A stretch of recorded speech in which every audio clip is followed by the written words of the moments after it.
We were assaulted. We didn't do anything wrong. So we had been outside when Jessica gave us that revelation that, oh yeah, my boyfriend, he's a convicted felon, you know.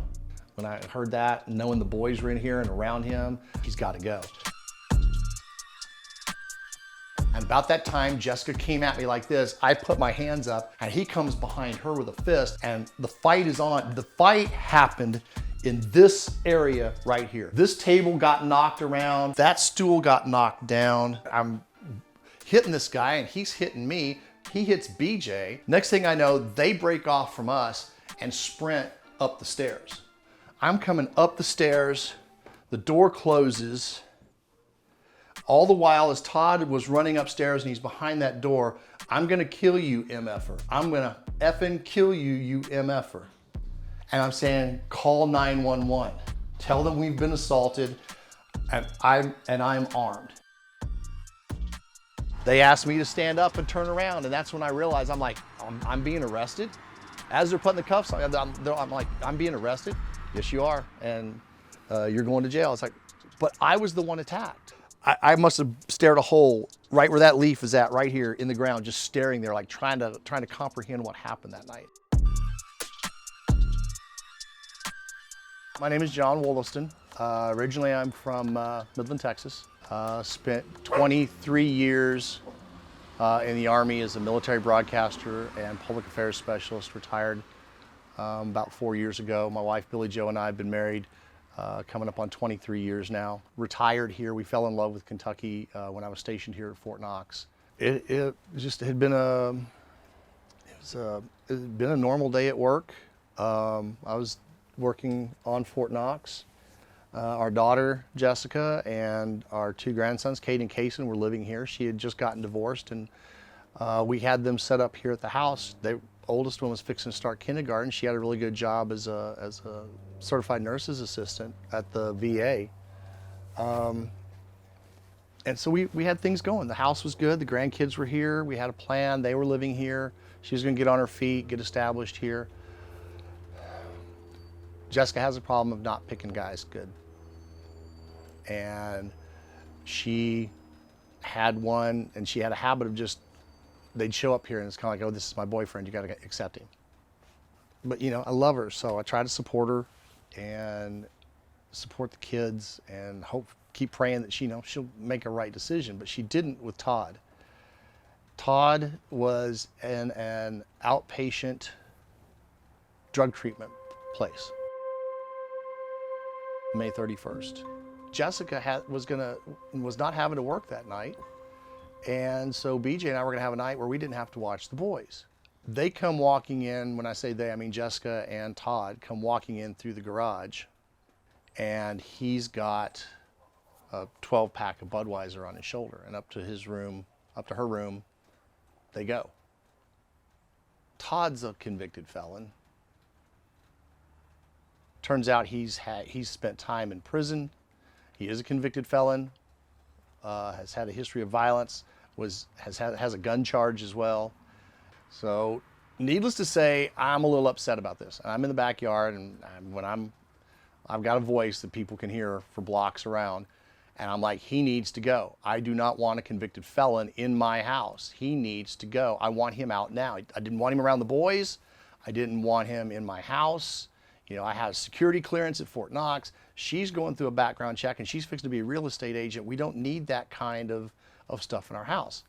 Well, Jessica gets heated about it. She doesn't understand why I'm being so outrageous about it and not understanding the situation. And BJ tries to calm down. She's like, well, let's just take our stuff. We'll go down in the basement and cool off. That only worked in theory because Jessica decided to continue the argument coming downstairs. And Todd was on her heels. She's yelling at BJ, she's screaming at me, and he's trying to put his, and I stopped her, I said, hold up, first off, and I looked just past her at him, and I go, this is a family conversation. And about that time, Jessica comes at me, just lunges at me, and I put my hands up like this, and next thing I know, he's coming right behind her throwing punches, and the fight's on. Beer bottles get broken, water gets spilled, we're slipping and sliding because the downstairs is painted concrete. BJ gets hit by him. And so all this is going on, kind of a rugby scrum kind of thing down there. And he's a big boy. He's probably, I'm 5'11", he's probably about 6'2", and he's full of Budweiser and Suboxone and rage coming at me. And they scramble up the stairs. They actually block us. They lean against the door at the top of the stairs. They took our cell phones too. He's yelling the whole time too. Yeah, he's yelling the whole time, I'm gonna effing kill you. I managed to get the door open. They get upstairs into the bedroom where Jessica is staying. The boys are in there. And I'm telling BJ to call 911, tell them we've been assaulted. And she's like, I can't, they took our cell phones. So it's like, go across the street, wake somebody up, get the cops here. Now, Jessica had at the time a Beretta Nano up there. And he's yelling he's gonna kill me, and I know there's a loaded handgun in there.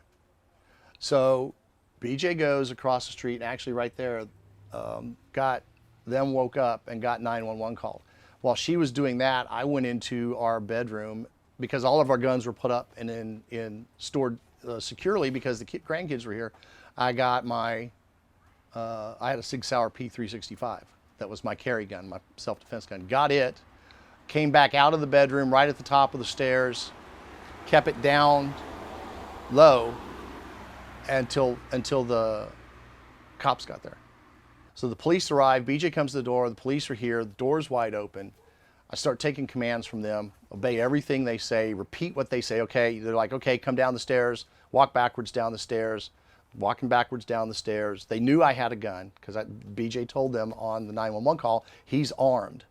We're trying to tell them we were assaulted, we're the victim, we want them arrested, they assaulted us. And during that time, they stand me up and put me in handcuffs and place me under arrest. And I'm like, what's going on here? I'm being arrested. I was assaulted in my own house. And the officer at the time, his first comment to me was, well, you pulled your gun first. I was taken to the Hardin County Jail and booked on 4 counts of felony wanton endangerment and 2 counts of misdemeanor assault. Fingerprinted, photographed, put in the orange jumpsuit, and put in a cell that was normally a drunk tank, but because the jail was kind of crowded, it was me and 25 other people in there. Finally gave me my phone at the police station. And he's like, make it quick, you're about to go back. I had just enough time to call the number for USCCA to get one of the critical response team people on the phone and tell them just a thumbnail of what had happened and that they're about to take my phone, so you need to call my wife. And they said, is she Billy Joe? Is this your old? Yes. She's like, all right, we'll take care of it. And don't worry, we're on it. I'm John Olash. I represented John Wollaston in Hardin County. I received the call. It was late at night. It was 10 or 11 o'clock. May have been later than that. It was a few hours after the event that I got involved.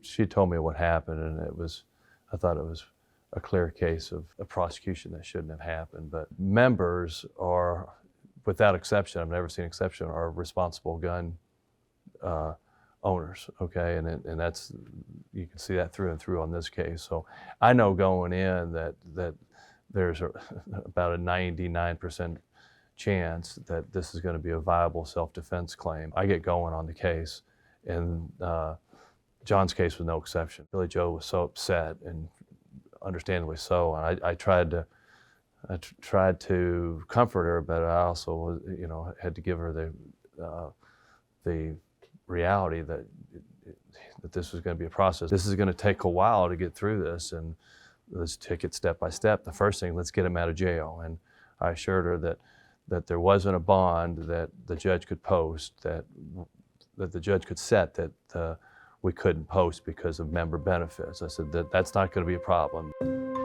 All I knew was I needed to talk to you. I had to talk to you, and I called. One phone call to me, and I told him that I would be there when he seen the judge, and I'd been advised by the attorney not to say anything else. So don't say nothing, just say you'll be there, and that's it. And I never felt so alone in my life. than when I hung up with her on that. Because we've been a rock for each other for 20 plus years, and I didn't know what was going to happen. I ended up bonding out and was out of the jail by 6 o'clock the next day, June 1st. This was an unusual case in that, when these firearms cases come to me, that's always an issue of whether the use of the firearm was justified. And the use of the firearm almost always means the discharge of the firearm. Was it justified? In this case, didn't have any, there's no question that the firearm was never discharged, so the wanton endangerment was based solely on his display or holding of the gun. And John he wasn't just a responsible gun owner, he was an experienced gun owner. I mean, he'd been in the service for 20 years and he took classes and he did everything he was supposed to do. Even on the report, Jessica said, I made the first move. I stepped towards him to take a swing, and I went to jail.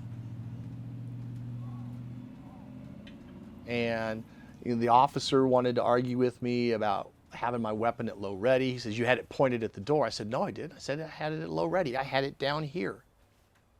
During this time, too, while I was on probation, I had to check in every week, or while I was on bail, out on bail. Out on bail, not probation. Probation, but no.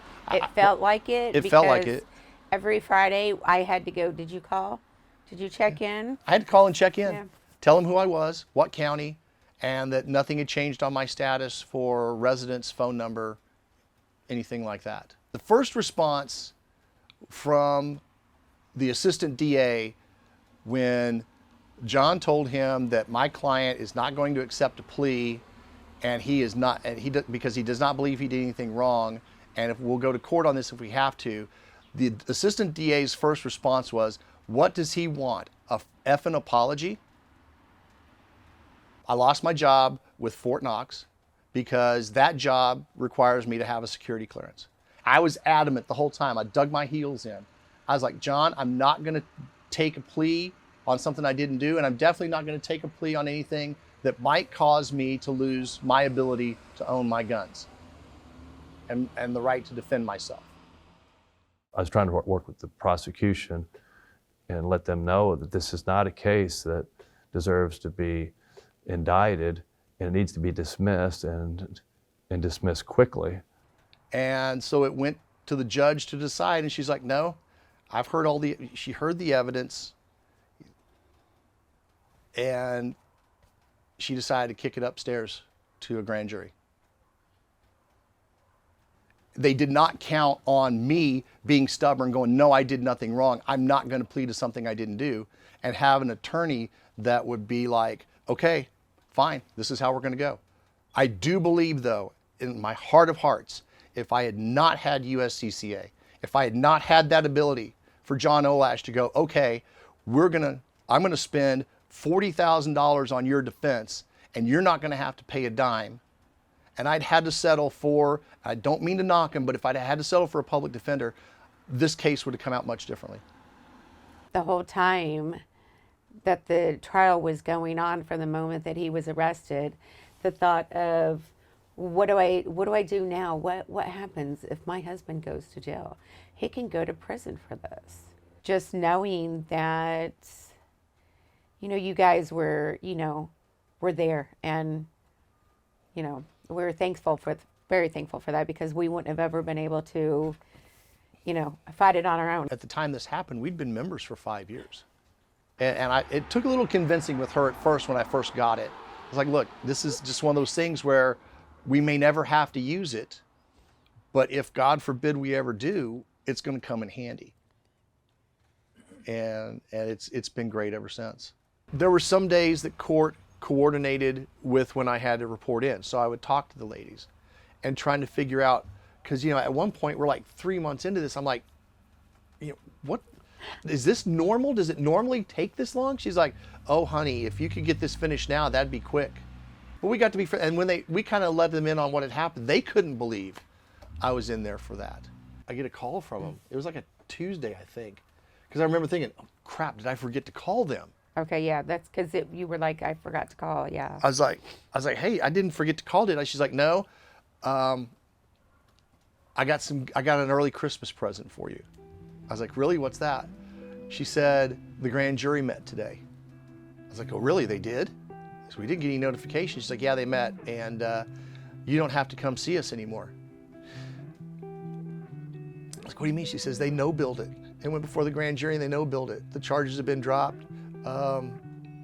You're free. And I thanked her, and I thanked them for being so good on how they treated me. And I hung up and I cried. Relief. And then I called BJ down and I told her, and we sat there and cried out of happiness on that was over. I hope that somebody that hears this has inspiration and sees that there is light at the other end of the tunnel if they're sitting there in the back of a police car like I was, having done nothing wrong, but on their way to jail.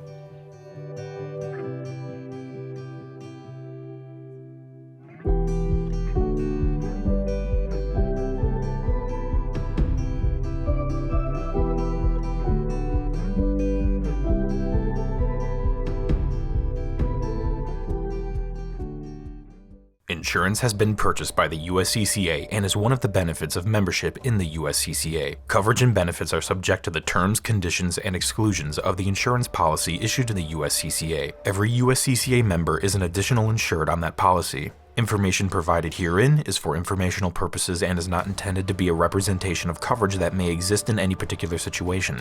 USCCA membership is not available to residents of New Jersey, New York, or Washington State. Contact Delta Defense's customer engagement team at 1-800-674-9779 with any questions. Delta Defense LLC provides sales, marketing, operations, and administrative support services to the USCCA and is a licensed insurance agency in all 50 states and the District of Columbia, with its principal office in West Bend, Wisconsin. Delta Defense LLC does business as Delta Defense Insurance Services in California. California license number 0M34093.